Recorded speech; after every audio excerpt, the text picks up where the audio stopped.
Ngiyabingelela emakhosini yimina umkhulu inkomo yamanzi ebenginithembisile ngathi ngizophinde ngibuye ngizochaza ngohambo lwami ukulapha imimoya. Bengiyingane yethongo okade yaqala ukusebenza isiza abantu, ngisiza ngokwenkonzo, ngisiza abantu endaweni yokukhulekela, kodwa kwahamba kwakhula umsebenzi ngoba uyakhula umsebenzi. Kwase kuvuka ubukhosi basekhaya buma ngeenyawo budinga ukuthi manje kufuneke ngibamkele bese ngilapha imimoya ngoba ngeke ubamkele ungazange ulashwe. Kudingeka ukuthi ulashwe ukuze ukwazi ukwamkela ubukhosi basekhaya noma uwamkele umsebenzi ngokuphelele. Ngaqala ke ngase ngixhumana nomkhulu uShezi. Umkhulu uShezi wangilekelela kakhulu, wangilungisela, wayilapha imimoya, wayilapha yonke imimoya, bebambisene nomkhulu uNkazimulo ngoba ngeke ngabahlukanisa ngoba ba umuntu oyedwa. Ngiyasho ngoba ngiyazi ba umuntu oyedwa, kodwa umuntu obengilekelela umkhulu Shezi. Kwaze kwafika isigaba sokuthi amaphupho mawakhuluma kudingeka manje nomkhulu Nkazimulo khona la kufuna ngene khona alekelele naye ngoba ngembethwe imimoya ngokuhlukana kwayo. Kodwa ke kwakuhle konke lokho ngoba ngilashwa umndeni owodwa, akuzange kube khona lapho kushayisa khona. Thema sengiphothula ngaphothula kahle, engiphothulisa umkhulu Nkazimulo. Kwathi mangizophothula ngabhekana nezingqinamba, ngathi ngiya endaweni yakhona eMaritzburg, ngamelwa inqola endleleni.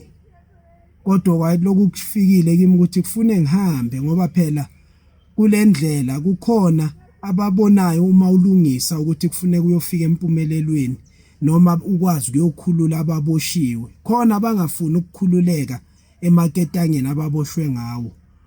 Bese kuvuka yonke leyo mpi phezulu kwesimo sakho ukuthi ufinyelele lapho. Kodwa abantwana bethonga, uhambo lwami lwaba impumelelo.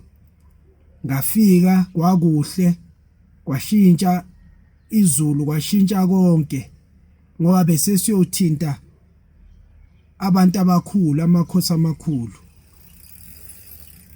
Senza konke nomkhulu Nkazimulo, ngathi ngilele ngifika nje usuku lokuqala bangitshela bathi umsebenzi uyoqala ngo-12 ngakusasa. Uyowuphela, uyowuthatha 2 days yonke iphelele ngiyoze ngikhululeke ngosuku lwesithathu. Ukufakazela ukuthi besebazi ukuthi umsebenzi wonke uyoqhutshwa njani. Ngempela kwenzeke kanjalo, kuthenga usuku lokuyosebenza kwaqalwa ngayo u12. Abafika abakithi bangitshela ngaye ukusho ukuthi bona bebelungele ukuthi kuyosetshenzwa ngalezo ikhathi, hayi esithandwa yithi noma esihamba ngeprogram ukuthi kusetshenzwa ngesikhathi esithize.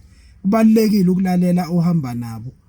Ngiyathanda, ngiyajabula ngoba umkhulu Nkazimulo ukwazile ukuthi ahambe ngendlela naye ezwa ukuthi bathini, bafuna kube kanjani, engatshelwanga yimi, etshelwe yibona naye ngokukamoya. Wasenza ngayo leyo ndlela, kwavele kwayixhumanela konke bantwana bethonga. Sathola ukuthi ukhona nomakhosi phila lapha, balekelelana kakhulu nomkhulu Nkazimulo, bawubamba umsebenzi usinda. Sahamba sayofinyelela entabeni, senza yonke imigudo yakhona entabeni, saqeda sabuya. Kwase kufika isikhathi sokuthi ebusuku ngesikhathi sakhona abafuna ngiyohlangana nabo ngedwa manje.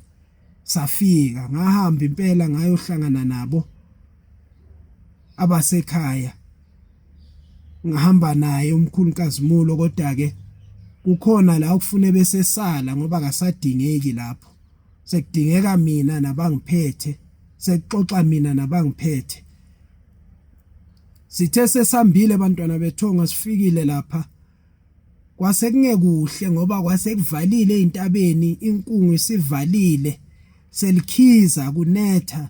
So ubona na ukuthi cha ngempela kukhona into eyenzekayo lapha. Kodwa ke uma kufanelekile bekulindile ukuthi uyokulanda ubukhosi, uyokulanda ukuphila, uyohamba impela uyofika khona. Ngase ngikhuphuka abantwana bethonga ngayofinyelela phezulu. Ngenza konke ngaqeda. Kukhona obokwenzeka lapha phezulu. Engicabanga ukuthi okunye akukuhle ukuthi sikukhiphe konke okuyizimfihlo zakho nabakini, kodwa kukhona ukufike kwenzeke. Lapho guarantee kukhona ukufika kwenzeke bantwana bethonga. Uthi mawuphenduka wehla ubuya uzwe ukuthi kukhona okwenzekayo. Ngathi ngifike emuva sengingena emotweni ngingedwa bengilindile umkhulu.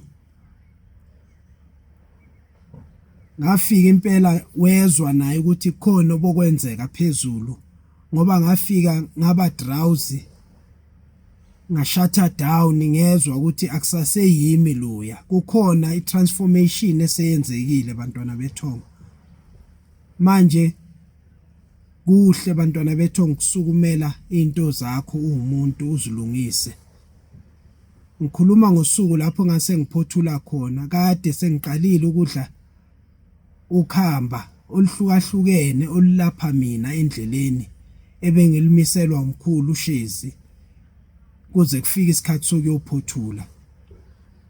Kungithathe u1 year 10 months wonke ngilapha imimoya ebeyisegazini lami okufuneka ilapheke nabantu engihamba nabo.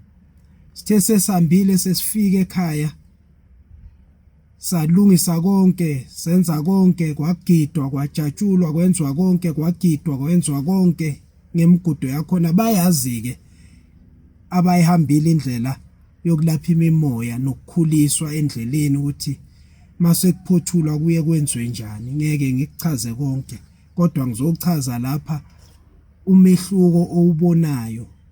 Bantwana bethonga ngangigula, ngiphuka ispinal cord kungaziwa kumangala odokotela, kodwa ngaqale ngalapha imimoya ngiyilapha lapha ekhaya kwaSikhakhane. Ngase ngiyaphila abantwana bethonga. Ngithi akube kuhle ukuveza kwami lenkulumo kule ndawo. Ngizobuya ngiqhubeka, ngithanda ukuyenza ibe mide lemifanekiso ukuze nikwazi ukuyibuka, ikwazi ukunikhuthaza. Senza konke saqeda ngalolo suku. Ngizobe sengibuya ngichaza ngokwenzeka emva kwalokho. Makhosi amakhulu.